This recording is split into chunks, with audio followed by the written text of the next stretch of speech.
Às vezes a traição vem embrulhada em sorrisos, sabe? E se esconde em pequenos gestos que a gente prefere ignorar. Foi assim comigo. Enquanto eu cuidava do nosso lar, com todo carinho meu marido, ele cultivava um romance proibido debaixo do meu próprio teto. Oi, gente. Meu nome é Teresa e hoje eu tô com 83 anos. Antes de continuar contando essa história que marcou tanto a minha vida, eu queria pedir um favorzinho para você que tá me assistindo agora. Deixa seu like, se inscreve aqui no canal e me conta nos comentários de que cidade você tá me vendo. A companhia de vocês significa muito para mim, viu? Nessa viagem pelas minhas lembranças. Minha história começa quando eu era bem nova. Tinha só 24 aninhos. Naquela época, eu achava que tinha construído a vida perfeita, sabe? Morava numa cidadezinha no interior de Minas Gerais, onde as ruas de paralelepípedos ecoavam passos conhecidos. E as janelas das casas guardavam segredos que todo mundo fingia não saber. Eu era casada com o Roberto, um homem que todo mundo na cidade respeitava. Ele trabalhava no único banco que tinha lá, usava sempre uns ternos bem passados e sorria para as senhoras na missa de domingo. A gente tinha um filho, o pequeno Lucas, de apenas 3 anos, com uns olhinhos curiosos que me lembravam os do meu pai. Nossa casa ficava numa rua tranquila, com um jardim na frente onde eu plantava minhas rosas vermelhas. O Roberto tinha herdado aquela casa dos pais. E junto com a casa vieram vários móveis antigos, que ele valorizava mais do que qualquer coisa. A cristaleira da sala, o relógio de parede do corredor, a escrivaninha do escritório, tudo tinha história. Tudo pertencia à família dele há gerações. Aos olhos dos outros, nós éramos o retrato da família feliz de comercial de margarina. Mas dentro daquelas 4 paredes, a realidade era bem diferente. O Roberto controlava cada coisinha da nossa vida. Sabe, com aquela mão de ferro, mas disfarçada de luva de veludo. Cada centavo que eu gastava tinha que passar pelo crivo dele. Cada saída minha era um interrogatório. Onde você veio? Com quem? Veio demorar? Por quê? E tinha mais uma coisa. Uma coisa que pouca gente sabia. Desde menina, minha paixão de verdade era a pintura. Eu cresci observando as cores, as luzes e as sombras.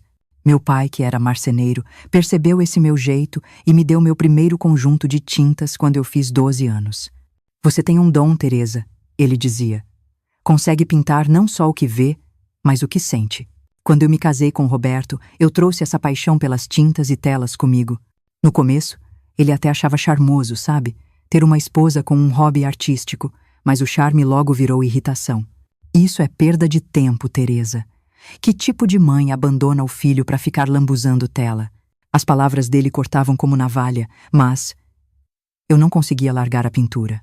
Era meu refúgio, minha forma de respirar num casamento que a cada dia me sufocava mais. Então, comecei a pintar escondida, lá no porão de casa. Enquanto o Roberto estava no trabalho e o Lucas tirava a sonequinha da tarde, eu descia as escadas com minhas tintas, pincéis e telas. Aquele espaço escuro e úmido virava o meu santuário por algumas horas. Ali, no meio de teia de aranha e caixa empoeirada, eu me sentia livre. Eu pintava paisagens, retratos, cenas do dia a dia, tudo que alimentava a minha alma. Foi nessa época que a Sandra, minha melhor amiga desde os tempos de escola, me fez um pedido. Um pedido que, sem eu nem sonhar, mudaria o rumo da minha vida para sempre. Sandra e eu éramos como irmãs, sabe? A gente conhecia todos os segredos uma da outra, dividia as alegrias e as tristezas.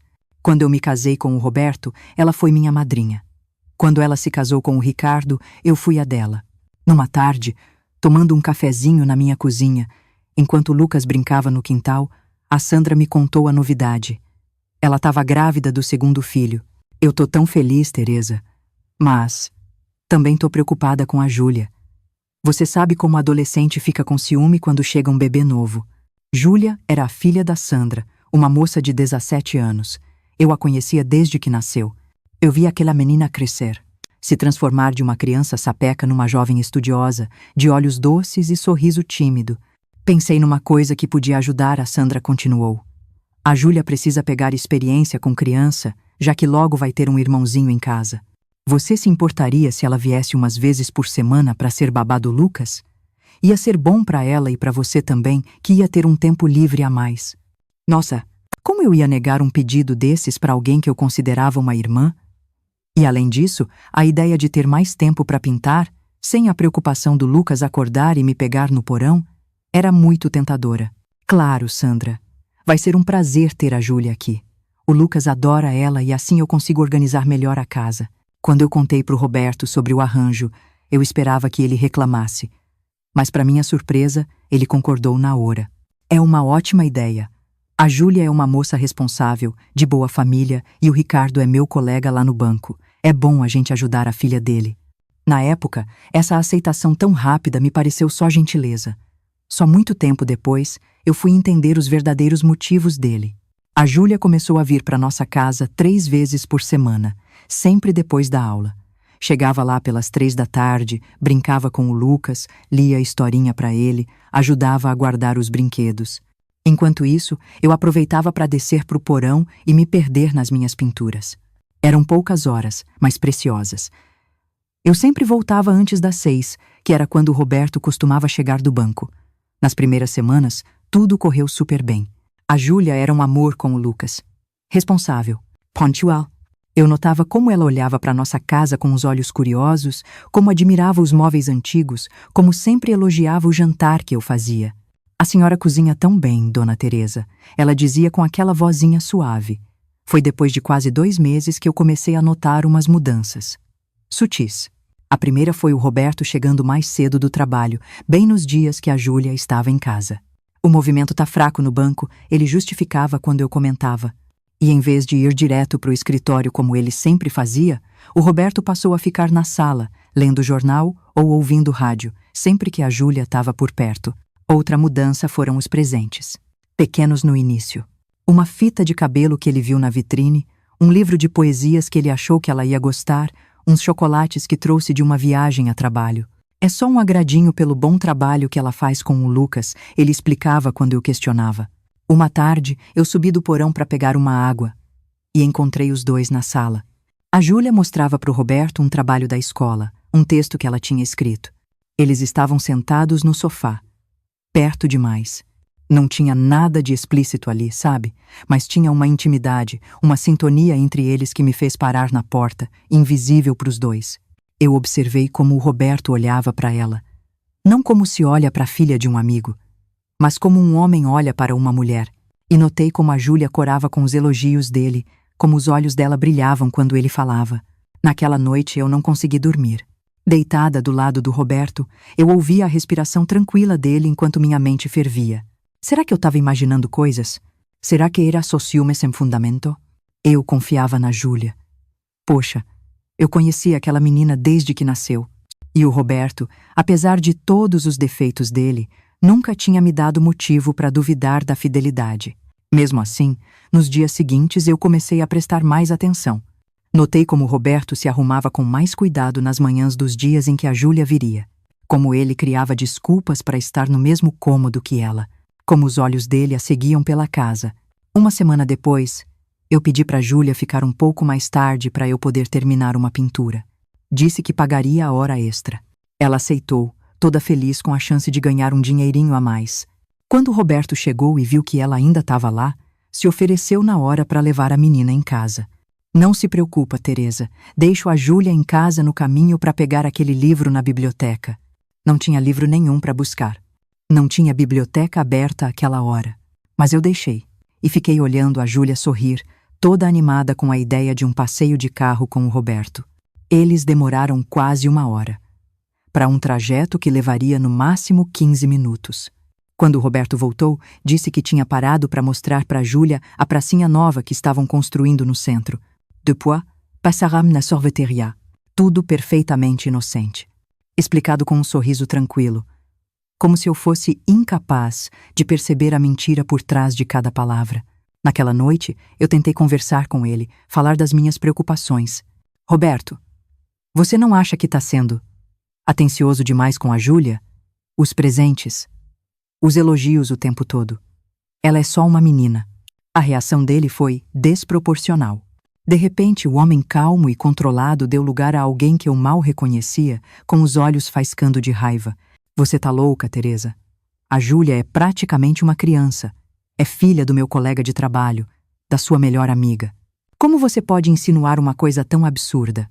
É esse seu hobby de pintura que está enchendo sua cabeça de fantasia? As palavras dele me fizeram recuar, duvidar de mim mesma. Talvez eu estivesse mesmo exagerando, vendo maldade onde só tinha gentileza. Talvez fossem minhas próprias inseguranças falando mais alto. Pedi desculpas. Disse que estava cansada, que não estava pensando direito. Mas a semente da dúvida, essa já estava plantada. E crescia um pouquinho mais a cada dia, a cada olhar trocado entre eles. A cada presença inexplicável do Roberto nas tardes que deveriam ser só minhas e da Júlia. Semanas se passaram, e minhas suspeitas, em vez de diminuírem, só aumentavam. A Júlia também parecia diferente. Mais arrumada, com um toque de batom nos lábios, um perfume discreto. Mudanças pequenas, que talvez passassem despercebidas para outros, mas não para mim, que a conhecia desde sempre. Uma tarde, ao voltar do porão mais cedo que o normal, ouvi risadas vindo da cozinha. Caminhei em silêncio pelo corredor e parei na porta entreaberta. O Roberto estava em casa, horas antes do horário de sempre. Ele e a Júlia estavam lado a lado, preparando um lanche. Nada de errado nisso, claro, exceto pela forma como seus corpos quase se tocavam. Como ele inclinava a cabeça para falar perto do ouvido dela. Como ela ria de algo que ele sussurrava. Foi nesse momento que eu soube. No fundo do meu coração, eu soube que algo estava muito errado naquela casa. Algo que eu precisava enfrentar, por mais doloroso que fosse. Naquela noite, depois de ver o Roberto e a Júlia na cozinha, não consegui dormir de novo. Eu revirava na cama, repassando na mente cada gesto, cada olhar, cada mudança sutil no comportamento dos dois. Quando o sol nasceu, eu já tinha tomado uma decisão. Eu precisava conversar com a Sandra.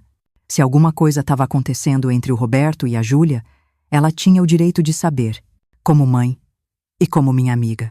Esperei até o meio da manhã, quando sabia que o Ricardo já teria saído para o banco. Vesti meu melhor vestido, um azul marinho com florzinhas brancas que eu guardava para ocasiões especiais. Penteei meus cabelos com cuidado, passei um batom discreto. Olhando no espelho, vi uma mulher assustada, mas determinada. Deixei o Lucas com a vizinha, a dona Cida, que sempre me dava uma força quando eu precisava sair. Caminhei lentamente até a casa da Sandra, ensaiando na cabeça o que eu ia dizer, como ia abordar um assunto tão delicado. O sol de outono brilhava suave, e as árvores começavam a perder suas folhas, criando um tapete dourado nas calçadas. Nossa, era um dia bonito demais para o que estava por vir. Quando cheguei na casa da Sandra, meu coração batia tão forte que eu achei que ela ia ouvir antes mesmo de eu bater na porta. Respirei fundo, pedi forças a Deus e bati 3 vezes na porta de madeira pintada de verde. A Sandra atendeu com um sorriso, que logo virou surpresa. Não era comum eu aparecer sem avisar, ainda mais aquela hora. Teresa, aconteceu alguma coisa? O Lucas tá bem? O Lucas tá bem, sim, respondi, tentando controlar o tremor na voz. A gente precisa conversar, Sandra. É importante. Ela me convidou para entrar e fomos para a varanda dos fundos. O lugar onde tantas vezes a gente tomou um cafezinho, dividiu segredos, sonhos, medos. Sentamos nas cadeiras de vime, uma de frente para a outra. O jardim bem cuidado exibia hortênsias em flor, as preferidas dela. Você tá me assustando, Teresa. O que foi? Tentei começar de forma suave, escolhendo as palavras com cuidado. Sandra, a gente é amiga há tanto tempo. Você sabe que eu nunca faria nada para te magoar, não é? Ela concordou com a cabeça, o rosto já mostrando preocupação. É sobre a Júlia. Hesitei, buscando coragem. E o Roberto? O que temeles? Eu tenho notado umas coisas, uns comportamentos estranhos. O Roberto chegando mais cedo nos dias que a Júlia tá lá, dando presente para ela, criando situações para eles ficarem sozinhos. À medida que eu falava, o rosto da Sandra mudava. A preocupação deu lugar à incredulidade e depois à indignação. O que exatamente você está insinuando, Teresa? Não tô insinuando nada, só tô dividindo minhas preocupações com você. A Júlia é muito jovem, impressionável, e o Roberto? Bem, ele é um homem adulto que deveria saber se comportar. A Sandra se levantou de um pulo, os olhos faiscando de raiva. Você está acusando a minha filha de se envolver com o seu marido? A Júlia? A minha Júlia que você conhece desde que nasceu? Não estou acusando a Júlia de nada. Tentei explicar, sentindo que a conversa estava fugindo do meu controle. Só quero saber se ela comentou alguma coisa sobre o Roberto, se ele fez ou disse algo que a deixou desconfortável. Como você se atreve? A voz da Sandra subiu, tremendo. A Júlia é uma moça de família. Foi educada com princípios, com valores. Ela jamais se envolveria com um homem casado, ainda mais o marido da melhor amiga dela. Tentei acalmá-la, explicar que eu só queria proteger a Júlia, que minhas intenções eram boas. Mas era tarde demais. A Sandra estava fora de si, as palavras saindo como balas. Você sempre teve inveja de mim, não é, Teresa? Inveja da minha família, da minha casa, do meu casamento feliz. E agora está tentando destruir a reputação da minha filha para encobrir os problemas do seu casamento. As palavras dela me acertaram como um tapa na cara. Imbeja, eu, que sempre a apoiei, que estive do lado dela em todos os momentos difíceis. Eu, que fui madrinha do casamento dela, que segurei a mão dela quando o pai dela morreu. Sandra, por favor, me escuta. Não quero ouvir mais nada. A Júlia não vai mais trabalhar na sua casa.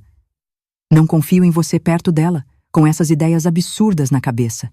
Ela me acompanhou até a porta, praticamente me empurrando para fora. Os vizinhos olhavam curiosos das janelas, atraídos pelo barulho da discussão. Quando cheguei na calçada, ela disse a última frase, a que selou o fim da nossa amizade de décadas. Não volte mais aqui, Teresa, e agradeça por eu não contar pro Ricardo e pro Roberto sobre essas suas acusações malucas. A porta bateu com um estrondo que pareceu ecoar dentro do meu peito. Fiquei ali, parada por uns instantes, com as lágrimas escorrendo pelo rosto, me sentindo mais sozinha do que nunca. Afinal, o que eu esperava? Que a Sandra acreditasse em mim contra a própria filha?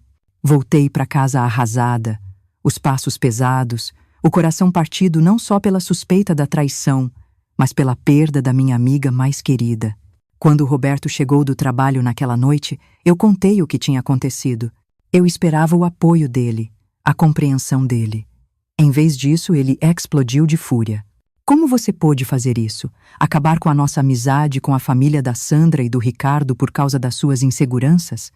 Você precisa pedir desculpas para eles. Foi a primeira vez que eu pensei seriamente em deixá-lo. Em pegar o Lucas e ir embora daquela casa. Mas, para onde eu iria? Eu não tinha meu próprio dinheiro, não tinha profissão, não tinha família na cidade. Me senti encurralada. Num pesadelo do qual eu não conseguia acordar. Os dias que se seguiram foram de um silêncio que pesava na nossa casa. O Roberto mal falava comigo. Só o necessário na frente do Lucas. A Júlia não vinha mais, e eu me refugiava cada vez mais no porão com as minhas pinturas. Foi nessa época que comecei a pintar uns quadros mais sombrios, sabe? Com cores fortes, figuras distorcidas, que refletiam o meu tumulto por dentro. Então, num domingo, algo aconteceu. O Roberto anunciou que ia pescar com os amigos, como ele fazia de vez em quando. Saiu cedo, com roupa simples, levando a vara de pescar e uma caixinha com iscas. Eu deixei o Lucas com a minha mãe, que morava do outro lado da cidade. Disse para ela que precisava ir na igreja rezar, encontrar um pouco de paz para o meu espírito bagunçado. Mas eu não fui para a igreja. Em vez disso, peguei minha caixa de tintas, umas telas em branco e minha câmera Kodak, um presente do meu pai. Eu usava ela para fotografar paisagens que depois pintava. Decidi ir até o riacho, nos arredores da cidade. Era meu refúgio secreto, um lugar onde a água corria mansa entre pedras antigas e salgueiros chorões. Era um dia lindo, o céu de um azul intenso, com umas nuvens brancas que pareciam algodão. Enquanto eu caminhava pela trilha que levava ao riacho, eu senti que algo importante ia acontecer. Não era uma premonição clara. Era só uma inquietação, como se o universo estivesse me preparando para uma revelação.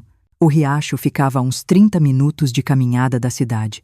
Era um lugar tranquilo, pouco frequentado, exceto por alguns pescadores. Quando eu estava quase chegando no meu lugar preferido, uma clareira pequena perto da água, eu ouvi vozes. Vozes que eu conhecia bem.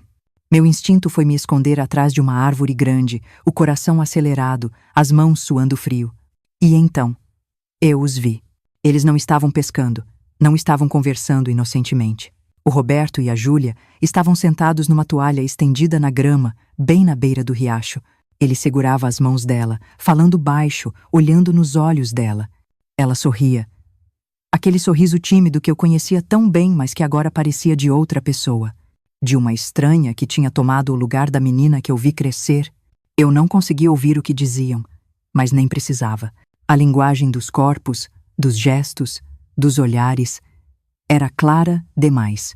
Quando Roberto se inclinou para beijá-la, eu fechei os olhos.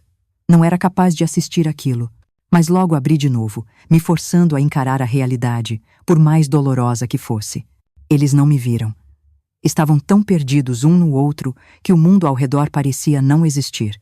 Com as mãos tremendo violentamente por puro instinto, eu levantei minha câmera e tirei uma foto. O clique foi quase inaudível com o barulho da água correndo. Depois, em silêncio, com as lágrimas escorrendo pelo rosto, eu voltei pelo mesmo caminho, correndo, como se pudesse fugir daquela cena que tinha acabado de descobrir. Cheguei em casa sem fôlego, com o coração em 1000 pedaços.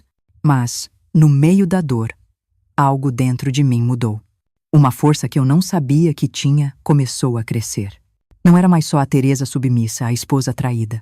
Era uma mulher que finalmente enxergava a verdade e que não ia mais aceitar viver na mentira. Fui direto pro porão.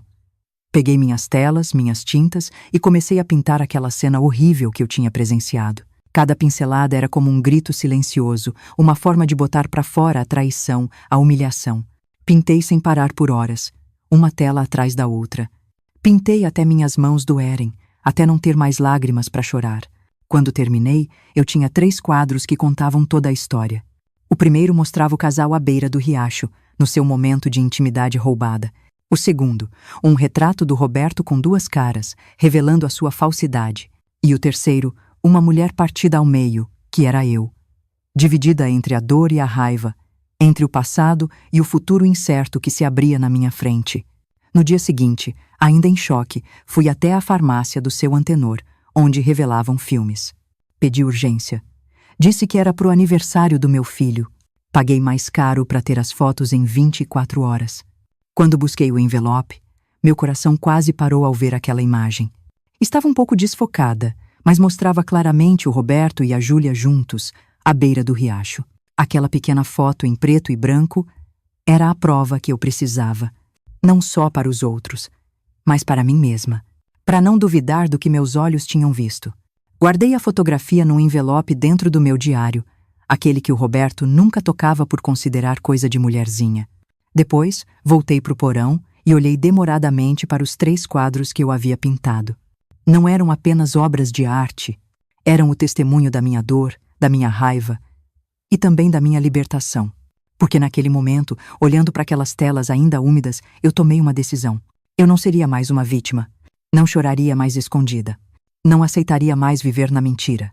O que eu não sabia era que aquela decisão, tomada no escuro do porão, entre tintas e lágrimas, mudaria não só o rumo do meu casamento, mas toda a minha vida.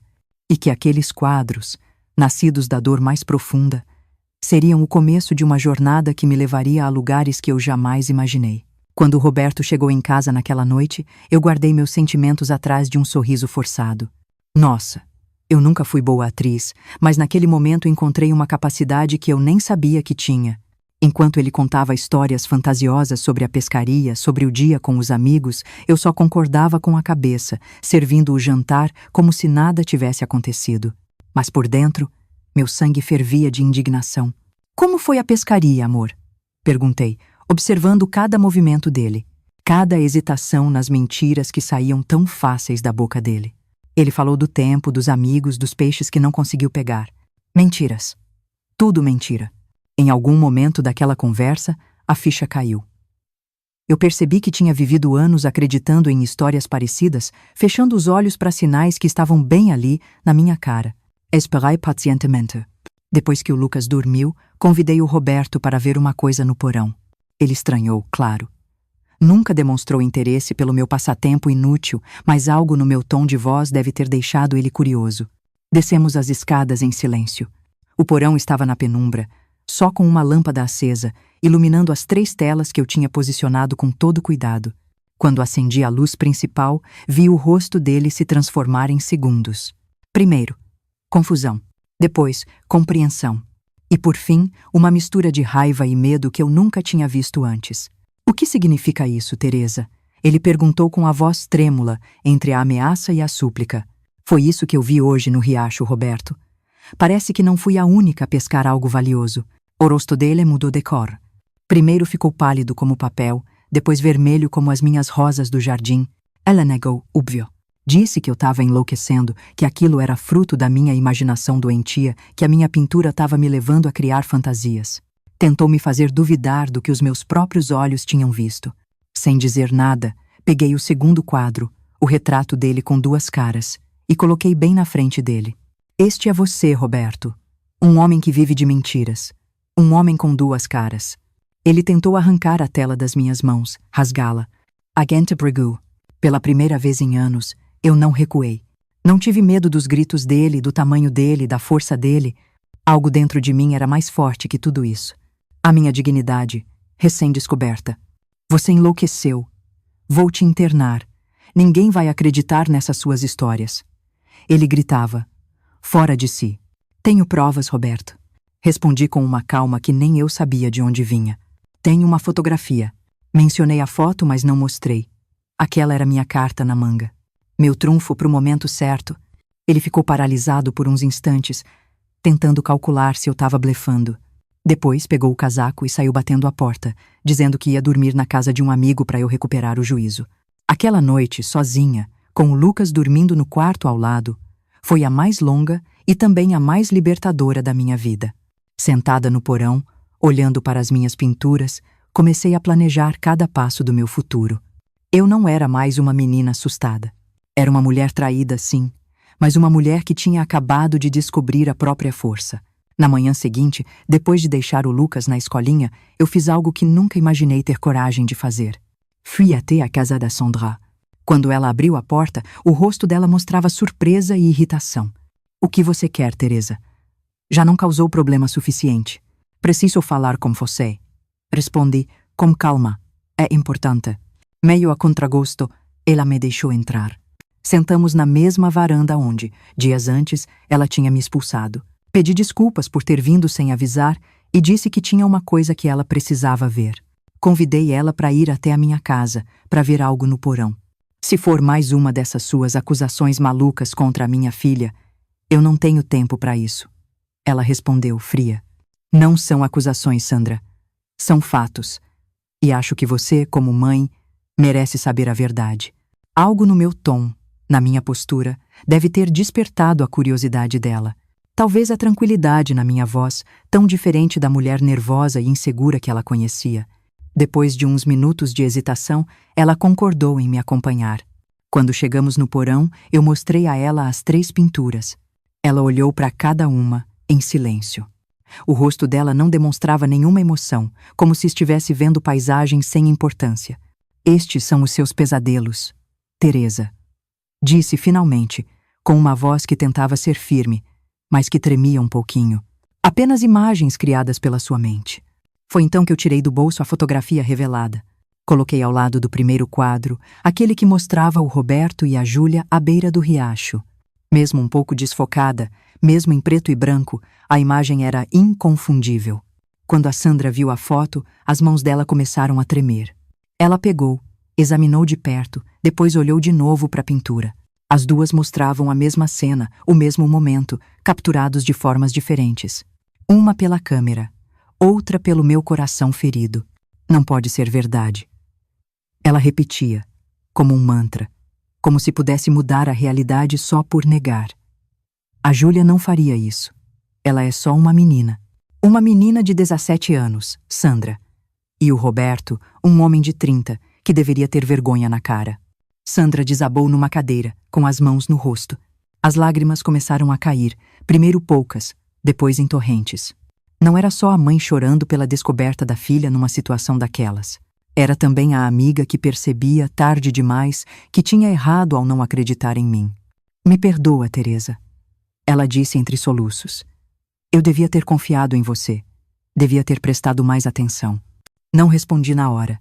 Uma parte de mim queria consolar ela, dizer que tudo ia ficar bem. Mas outra parte, mais ferida e amarga, queria que ela sentisse pelo menos um pouco da dor que eu senti quando ela me chamou de louca, quando me expulsou da casa dela. Fiquei em silêncio, deixando que ela processasse a verdade no tempo dela. O que você vai fazer agora? Ela perguntou finalmente, enxugando as lágrimas. Ainda não sei, respondi, com sinceridade. Mas sei que não posso continuar vivendo assim, fingindo que não sei de nada, aceitando mentiras. Sandra concordou com a cabeça, compreendendo. Conversamos por mais um tempo, sobre a Júlia, sobre o Roberto, sobre o que aconteceria a seguir. Ela me garantiu que ia conversar com a filha, que ia afastar ela do Roberto a qualquer custo. Quando se despediu, me abraçou como não fazia há muito tempo. Seja qual for a sua decisão, eu tô do seu lado agora, ela disse, apertando minhas mãos. Depois que a Sandra saiu, algo dentro de mim mudou. A conversa com ela tinha sido o primeiro passo, mas eu sabia que tinha muito mais a fazer. Eu não queria só confrontar o Roberto, não queria só expor a traição dele. Eu queria me libertar. Queria reconstruir minha vida em novas bases. Queria mostrar para ele e para o mundo que eu era mais forte do que todos pensavam. Comecei a planejar meticulosamente cada passo. Primeiro, eu precisava de dinheiro. O Roberto controlava todas as nossas finanças, cada centavo que entrava e saía de casa. Eu não tinha conta no banco, não tinha economias, mas eu tinha uma coisinha que ele não sabia. Ao longo dos anos, eu guardei pequenas quantias que sobravam das compras. Umas moedas aqui, umas notas ali, tudo numa lata de biscoitos, escondida atrás de uma tábua solta no chão do porão. Não era muito, mas seria um começo. Em seguida, precisava de um lugar para ficar, para mim e para o Lucas. Não podia simplesmente sair de casa sem rumo, ainda mais com uma criança pequena. Pensei em alugar um quarto, talvez uma casinha modesta nos arredores da cidade, mas isso ia levar tempo e eu precisava agir antes que o Roberto descobrisse meus planos.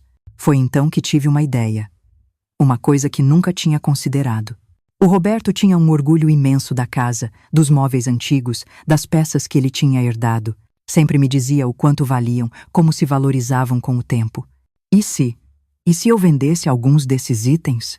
Não todos, só o suficiente para me dar um começo, para me permitir dar os primeiros passos rumo à independência. A ideia era assustadora e libertadora ao mesmo tempo. Eu sabia que ele jamais me perdoaria por tocar nas suas preciosas heranças. Mas naquele momento o perdão dele era a última coisa com que eu me importava.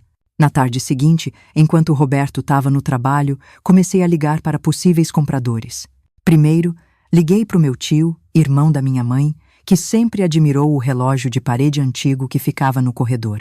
Expliquei que estava com umas dificuldades financeiras e precisava vender umas peças. Ele não fez perguntas, só ofereceu um valor justo pelo relógio. No dia seguinte, entrei em contato com um colecionador da cidade vizinha que uma vez tinha mostrado interesse na cristaleira da sala. Ele ficou animadíssimo com a chance de finalmente comprá-la e combinou de vir ver, lá na manhã seguinte. Durante 3 dias, enquanto Roberto estava no banco, eu recebi discretamente pessoas interessadas em comprar os móveis, as peças de prata, os objetos de valor da nossa casa.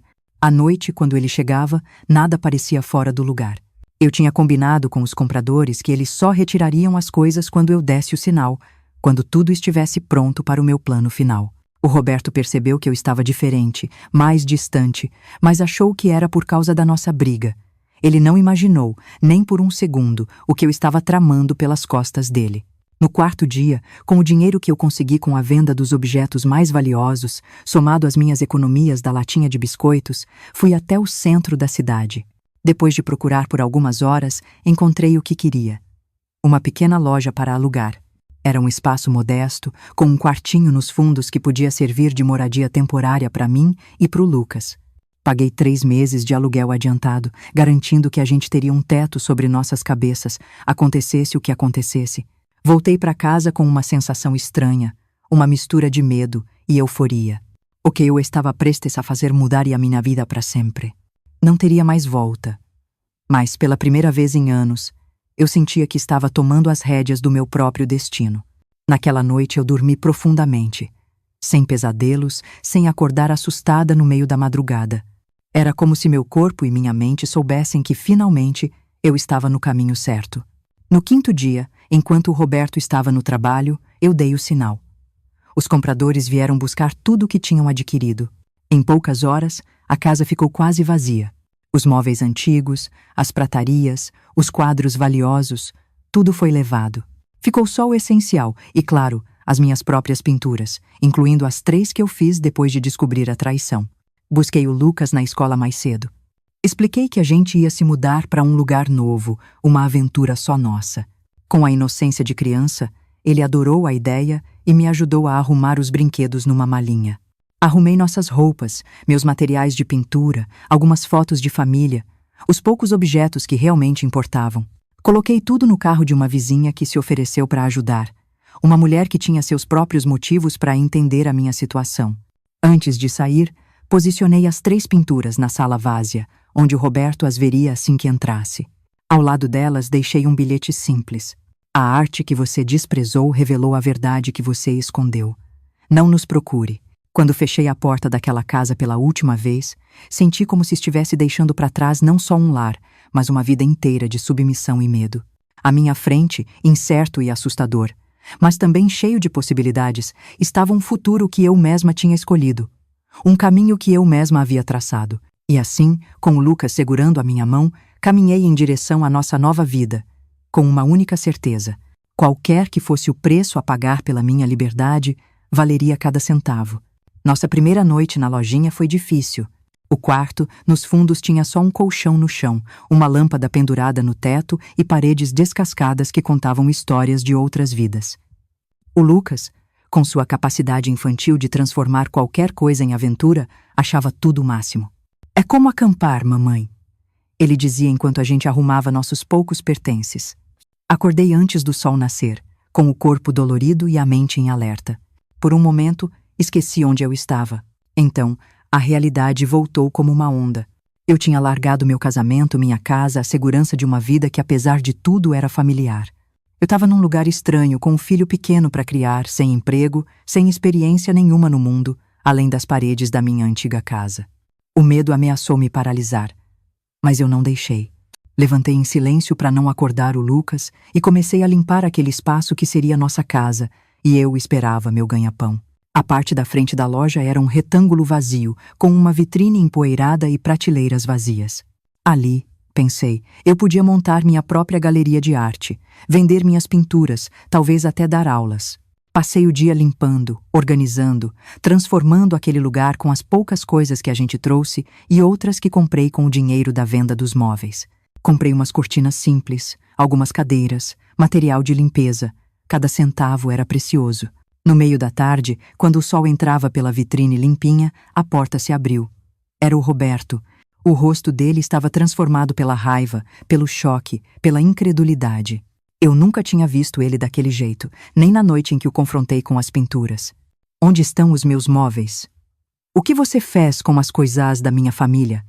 Ele gritou, vindo na minha direção.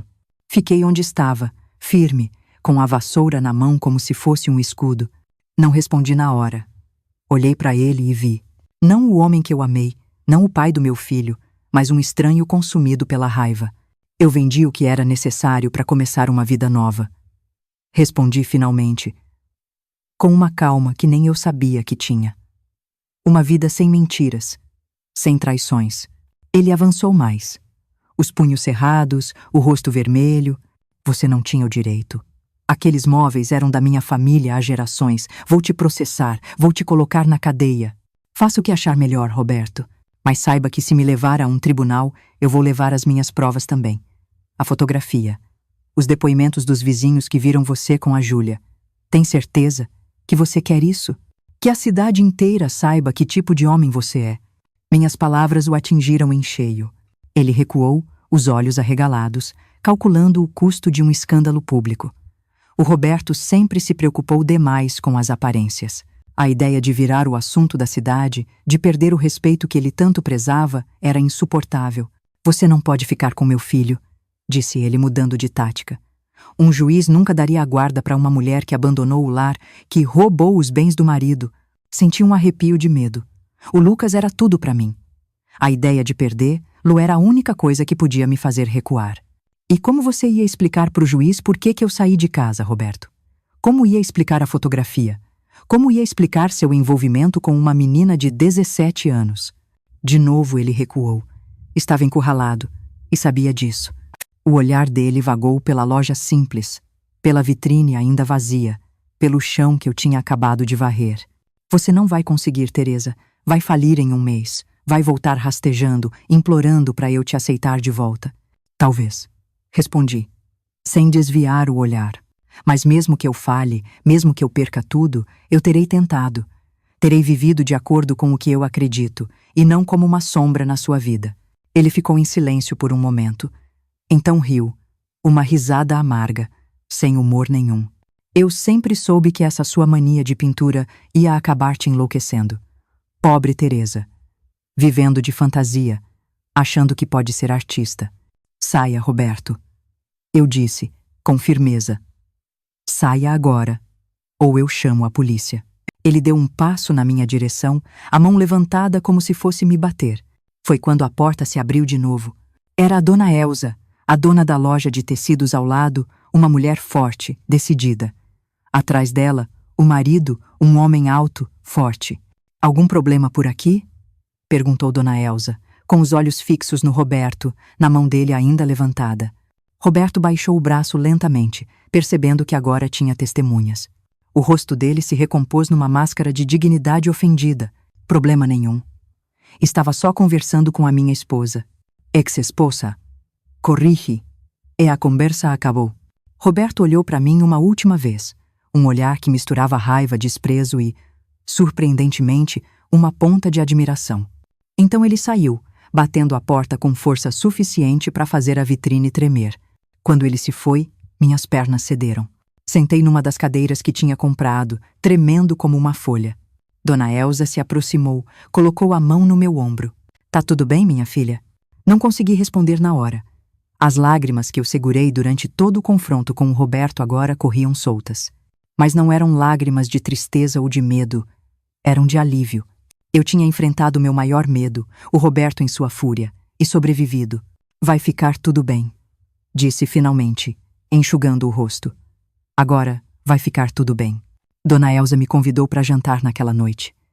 Eu e o Lucas fomos recebidos na casa aconchegante dela, com uma mesa farta e sorrisos verdadeiros. Foi nosso primeiro jantar como pessoas livres. Nosso primeiro vislumbre do que poderia ser uma vida sem medo. Nos dias que se seguiram, trabalhei sem parar para transformar a lojinha numa galeria de arte. Pintei as paredes de branco, instalei luzes para destacar as pinturas. Criei um espaço acolhedor, onde as pessoas se sentiriam à vontade para olhar, apreciar e talvez comprar. No começo, o povo vinha por curiosidade. A fofoca de que a mulher do Roberto do banco tinha saído de casa e aberto uma galeria correu rápido pela cidade pequena. Alguns vinham esperando um espetáculo, um drama. Em vez disso, encontravam uma mulher serena, mostrando com orgulho suas obras. As primeiras vendas foram modestas. Um quadrinho para a esposa do farmacêutico. Uma paisagem do riacho, não aquela que revelou a traição, essa eu nunca venderia, para um professor da escola. Eram pequenas quantias que, somadas, mal davam para pagar as contas. Mas então, algo inesperado aconteceu. A Sandra veio me visitar. A gente não se via desde o dia em que eu mostrei a foto para ela. Ela entrou timidamente na galeria, olhando ao redor com admiração. Isso aqui tá incrível, Teresa. Você realmente tem talento. Conversamos por muito tempo naquele dia. Ela me contou que tinha mandado a Júlia morar com a avó em outra cidade, para afastar, lá do Roberto, e dar a ela um novo começo. Disse que o casamento dela com o Ricardo estava passando por uma fase difícil, mas que eles estavam tentando se acertar. Antes de sair, a Sandra me fez um pedido inesperado. Queria que eu pintasse o retrato dela. Seria o primeiro retrato que eu faria como artista profissional. A primeira encomenda de verdade. Aceitei, claro, com o coração transbordando de emoção. O retrato da Sandra mudou tudo. Quando ficou pronto, ela mostrou para todo mundo que conhecia, falando maravilhas do meu talento. Logo, outras mulheres da cidade começaram a me procurar, querendo também seus retratos. Não eram só os rostos que eu pintava nas telas. Era algo mais profundo, algo que muitas vezes nem elas sabiam que possuíam, até se verem através dos meus olhos. A pequena galeria começou a prosperar. Não fiquei rica, longe disso. Mas era o suficiente para pagar as contas, para comprar comida, para me dar a liberdade de respirar sem medo. Comecei a dar aulas de pintura nos sábados à tarde. No começo, eram só algumas crianças, filhos de amigas da Sandra. Depois, os adultos também se interessaram. Um dia, uma mulher entrou na galeria. Eu nunca a tinha visto antes, mas havia algo familiar nos seus olhos assustados, na sua postura encolhida. Eu ouvi falar de você, ela disse baixinho, olhando por cima do ombro, como se tivesse medo de ser ouvida. Ouvi que você conseguiu sair. Entendi na hora o que ela queria dizer. Convidei-a para o fundo da loja, ofereci um cafezinho. Ela me contou sua história, tão parecida com a minha que parecia um eco. Um marido controlador, agressivo, uma vida de medo e submissão, o desejo desesperado de se libertar. Eu não sei como fazer, confessou, as mãos tremendo ao segurar a xícara. Não tenho para onde ir, não tenho dinheiro e tenho 3 filhos pequenos. Naquele momento eu percebi que a minha galeria podia ser mais do que um lugar para vender arte. Podia ser um refúgio, um ponto de encontro para mulheres que, como eu, buscavam a própria voz, o próprio caminho. Você não está sozinha, disse a ela, segurando suas mãos. A gente vai dar um jeitinho, juntas. E assim começou o que viria a se tornar um círculo de apoio para as mulheres da cidade. Não era nada oficial, nada grandioso. Apenas um espaço seguro onde elas podiam falar, ouvir, aprender, crescer. Onde podiam descobrir, como eu descobri, que a vida além do medo era possível. O Roberto tentou mais algumas vezes me intimidar. Veio à galeria, fez ameaças, tentou me convencer de que eu ia fracassar. Cada vez que ele aparecia, encontrava uma mulher mais forte, mais segura, menos disposta a recuar. Com o tempo, as visitas dele foram diminuindo, até que pararam de vez. O Lucas crescia feliz no nosso pequeno mundo. Ia para a escola, tinha amigos, ajudava na galeria depois das aulas. Sem a sombra constante do pai, ele se tornou um menino mais confiante, mais risonho. Às vezes ele perguntava pelo Roberto. Claro, eu nunca falei mal dele para o meu filho, nunca contei a verdadeira razão da nossa separação. Dizia apenas que às vezes os adultos não conseguem mais viver juntos, mesmo quando amam muito seus filhos. O Roberto raramente vinha ver o Lucas. Quando vinha, era formal, distante, como se estivesse cumprindo uma obrigação. Eu via a tristeza nos olhos do meu filho depois dessas visitas, mas não sabia como consertar aquilo. Algumas feridas, eu aprendi, precisam cicatrizar sozinhas. 1 ano depois de abrir a galeria, recebi uma visita inesperada. Um homem elegante, de terno bem cortado, entrou e ficou olhando curioso para as pinturas. Ele se apresentou como diretor de um museu em Belo Horizonte.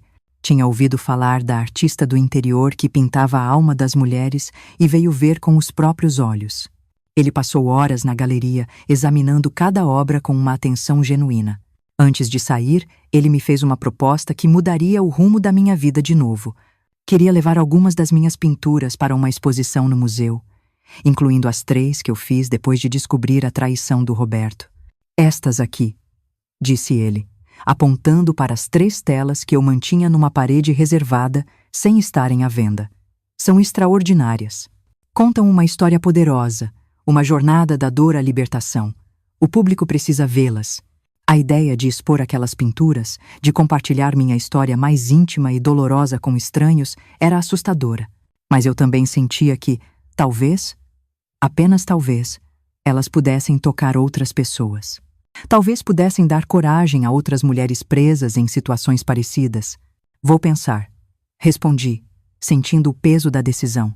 Naquela noite, sentada no quartinho dos fundos, que agora parecia aconchegante e familiar, olhando para o Lucas dormindo tranquilo, eu tomei minha decisão. Aquelas pinturas não pertenciam mais só a mim. Pertenciam a todas as mulheres que já sentiram medo, que já duvidaram de si mesmas, que já sonharam com a liberdade. Ainda me lembro do dia da abertura da exposição no museu em BH, como se fosse ontem, mesmo depois de tantas décadas. O nervosismo que eu senti ao ver minhas pinturas, especialmente aquelas 3 que contavam minha história mais íntima, expostas para centenas de olhos desconhecidos. O Lucas, com seus quase 5 anos, segurando minha mão com força, vestido com sua melhor roupinha, o cabelo penteadinho. Eu tinha economizado por meses para comprar um vestido novo para a ocasião. Verde escuro, simples, elegante. O primeiro vestido que eu escolhi sem pensar no que o Roberto ia achar. A viagem de ônibus até a capital foi uma aventura para o Lucas, que nunca tinha saído da nossa cidadezinha. Os olhos dele brilhavam com os prédios altos, as ruas movimentadas, as vitrines coloridas. Para mim, era uma mistura de excitação e terror. Eu me sentia uma impostora, uma pintora amadora do interior. prestes a ser ridicularizada por gente chique e entendida. Quando entramos no museu, fiquei paralisada por um momento. O salão era enorme, iluminado, com pé direito alto e paredes de um branco impecável. Minhas pinturas, penduradas com todo cuidado, pareciam pertencer àquele lugar como nunca pertenceram à minha galeria improvisada. As cores vibravam sob as luzes especiais. Os detalhes que eu mesma já tinha esquecido ressurgiam com uma força nova. No centro do salão, destacadas numa parede especial, estavam as 3 pinturas que documentavam a minha descoberta da traição. O diretor do museu tinha insistido em colocá-las juntas como uma narrativa visual, uma história contada em 3 atos. Ele mandou fazer uma plaquinha discreta: Trilogia do Renascimento, Teresa Moraes. Renascimento. A palavra ecoou na minha mente. Era exatamente isso. Eu tinha morrido de certa forma naquele domingo à beira do riacho, e renascido nas semanas e meses que se seguiram. Uma morte e um renascimento que agora estavam ali, expostos para todo mundo ver. As pessoas começaram a chegar. Críticos de arte, colecionadores, curiosos. Notei alguns olhares de cima para baixo, sabe? A caipira que teve sua chance. Mas também vi expressões de admiração genuína. Uma mulher parou por um longo tempo diante das 3 pinturas centrais. Olhava com tanta intensidade que parecia querer absorvê-las. Quando se virou, vi que seu rosto estava molhado de lágrimas silenciosas. Obrigada, ela disse baixinho ao passar por mim, sem saber que eu era a artista. Obrigada por pintar o que eu não consigo dizer. Aquele momento, mais do que qualquer crítica boa que veio depois, mais do que qualquer venda, validou a minha decisão de expor aquelas obras. Não eram apenas as minhas dores, minhas lutas. Eram experiências compartilhadas por tantas outras mulheres, silenciadas pelo medo, pela vergonha. A exposição foi um sucesso surpreendente. Os críticos elogiaram a autenticidade e a força emocional das minhas pinturas. Vendi quase todas as obras, exceto as 3 da trilogia, que o museu acabou comprando para sua coleção permanente. Voltei para casa com uma quantia de dinheiro que eu nunca sonhei em ter. E mais importante, com a confiança de que meu trabalho tinha valor, de que minha voz merecia ser ouvida. A vida na cidadezinha mudou depois da exposição. As pessoas me olhavam diferente. Algumas com admiração, outras com inveja, outras com desconfiança. Como se o sucesso tivesse me transformado numa estranha. O Roberto, que tinha ridicularizado minha arte por anos, agora se vangloriava nos bares de ter sido casado com a famosa pintora. A ironia da vida, né? A galeria prosperou. Comecei a receber encomendas não só da cidade, mas de lugares distantes.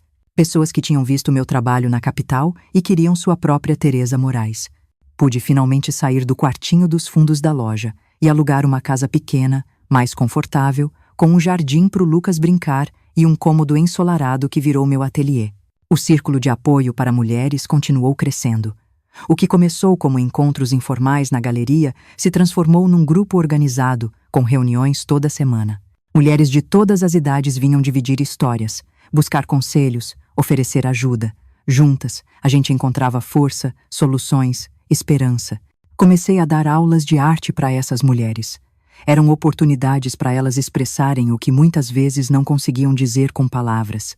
Vi mulheres tímidas, assustadas, transformarem-se diante das telas. Vi mãos trêmulas se firmarem ao segurar um pincel. Vi sorrisos surgirem em rostos que pareciam ter esquecido como sorrir. O Lucas crescia nesse ambiente de criatividade e solidariedade feminina. Meu filho aprendeu a valorizar a sensibilidade, a empatia, a arte. Ele também pintava, com um talento natural que enchia meu coração de orgulho. Mas a verdadeira paixão dele era a música. Aos 10 anos, juntei um dinheirinho e comprei um violão para ele. E logo a casa se encheu de melodias que ele criava, umas alegres, outras tristes, todas cheias de sentimento. O Roberto continuava sendo uma presença rara na vida do filho. Aparecia de vez em quando, trazia presentes caros, fazia promessas que raramente cumpria. Eu via a decepção nos olhos do Lucas depois de cada visita. Tentava compensar esse vazio com amor em dobro, mas sabia que tinha feridas que nem o amor mais dedicado consegue curar. Os anos passaram. O Lucas se formou na escola com louvor. Foi o primeiro aluno da turma. Eu consegui comprar a casa onde a gente morava. Fiz outras exposições, em outras cidades. Quando o Lucas fez 18 anos, ele anunciou que queria estudar música na capital. Senti um aperto no coração. A ideia de vê-lo partir, de ficar sozinha, era dolorosa, mas também senti um orgulho imenso do jovem talentoso em que ele tinha se transformado. Você me ensinou isso, mãe. Ele me disse na noite antes de partir, enquanto tocava uma música que compôs para mim. Você me ensinou a não ter medo de ser quem eu sou, de fazer o que eu amo. As palavras dele foram o maior presente que eu poderia ter recebido. A casa ficou silenciosa depois que o Lucas foi embora. Mas não era uma solidão triste. Era um espaço de paz, de reflexão, de criação. Continuei pintando, ensinando, apoiando outras mulheres. A galeria, agora administrada por uma ex-aluna minha, virou um ponto cultural na cidade. Foi nessa época, quando eu já tinha passado dos 50, que recebi uma carta inesperada. O envelope, com uma caligrafia delicada, continha páginas de uma confissão, um pedido de perdão. Era da Júlia. Ela escrevia de uma cidade distante. Contava que tinha uma filha, quase da mesma idade que ela tinha quando se envolveu com o Roberto.